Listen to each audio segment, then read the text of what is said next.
नमस्कार।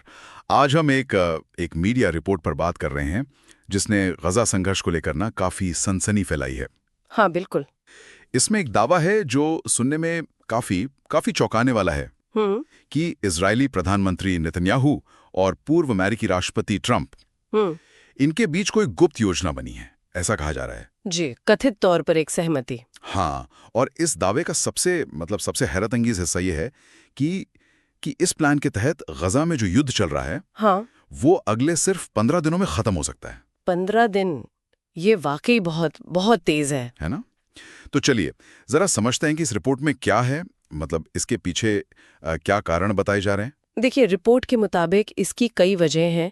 एक तो जैसा हम सब देख रहे हैं, इजराइल पर अंतर्राष्ट्रीय दबाव बहुत ज्यादा बढ़ गया है। हाँ, वो तो है। यूएन, ईयू, मुस्लिम देश सब तरफ से। बिल्कुल। और दूसरी तरफ अमेरिका में राष्ट्रपति चुनाव बिल्कुल सर पर है। अच्छा। और रिपोर्ट ये इशारा कर रही है कि ट्रंप शायद इन चुनावों से ठीक पहले खुद को एक ऐसे लीडर की तरह पेश करना चाहते हैं जिसने मध्य पूर्व में शांति कायम की हो। मतलब एक तरह से अपनी छवि बनाने की कोशिश। हाँ, कह सकते हैं।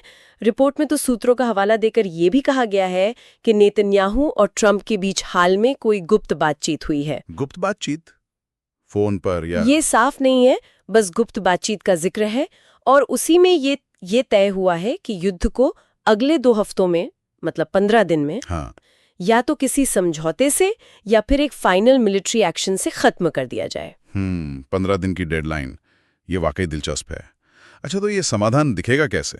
मतलब रिपोर्ट कुछ बताती है कि ग्राउंड पर क्या होगा? हाँ, कुछ संभावनाओं का जिक्र है। जैसे एक तो ये कि हमास को पूरी तरह से, मतलब सैन्य रूप से कमजोर कर दिया जाए। ठीक है। या फिर उनके नेतृत्व को किसी तीसरे देश भेज दिया जाए राजनीतिक समझौते के तहत, शायद कतर या तुर्की, इस तरह के देश। अच्छा। और साथ ही गजा पट्टी में एक मॉनिटरिंग मिशन की बात भी है। मॉनिटरिंग मिशन किसका? शायद संयुक्त राष्ट्र का या अमेरिका की सहमति से, मतलब एक अंतर्राष्ट्रीय निगरानी।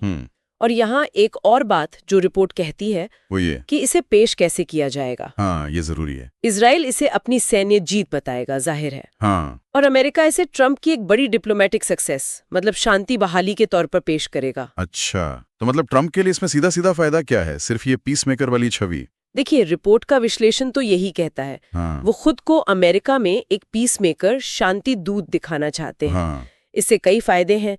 एक तो अमेरिका में जो यहूदी वोट हैं उन पर असर पड़ सकता है। हाँ। फिर जो ईसाई इवेंजेलिकल सपोर्टर्स हैं ट्रंप के, वो एक बड़ा वोट बैंक है और इजराइल के काफी समर्थक माने जाते हैं। हाँ हाँ, बिल्कुल। उनका सपोर्ट और मजबूत होगा। और साथ ही उनकी अपनी इंटरनेशनल इमेज भी सुधरेगी। पिछले कार्यकाल के बाद शायद इमेज सुधारना जरूरी भी हो। शायद। रिपोर्ट तो यही इशारा करती है। लेकिन सबसे बड़ा सवाल, ये रिपोर्ट कितनी भरोसेमंद है? क्या इसकी कोई ऑफिशियल पुष्टि हुई है? देखिए, यहीं पर सबसे जरूरी बात आती है। रिपोर्ट खुद ये मानती है कि इस खबर की, इन दावों की अभी तक किसी भी ऑफिशियल सोर्स से पुष्टि नहीं हुई है। अच्छा, मतलब ये पूरी तरह अपुष्ट है? बिल्कुल, ये पूरी तरह से अपुष्ट जानकारी है जो कथित अंदरूनी सूत्रों के हवाले से बताई जा रही है। हालांकि इसके बावजूद ये जरूर है कि कई इंटरनेशनल मीडिया आउटलेट्स और एनालिस्ट्स ये मान रहे हैं कि अगले 2 हफ्ते वो गजा संघर्ष के लिए बहुत बहुत अहम हो सकते हैं।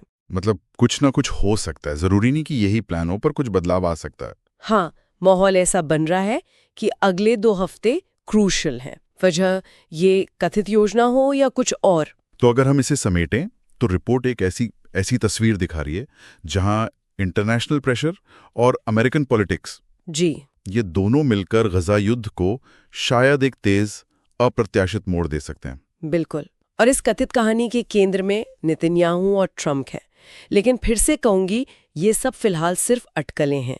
हाँ, ये साफ करना जरूरी है कि ये अपुष्ट है, पर यह सोचने पर मजबूर जरूर करता है। हाँ, कि अगर इस तरह की डील, इस तरह की योजनाएं वाकई पर्दे के पीछे चलती हैं, हाँ, तो दुनिया भर में जो इतने जटिल संघर्ष चल रहे हैं, उनके समाधान की पूरी प्रक्रिया पर इनका कितना गहरा असर पड़ता होगा, ये सोचने वाली बात है। बिल्कुल। ये एक बड़ा सवाल है कि पर्दे के पीछे की डिप्लोमेसी असल में कितनी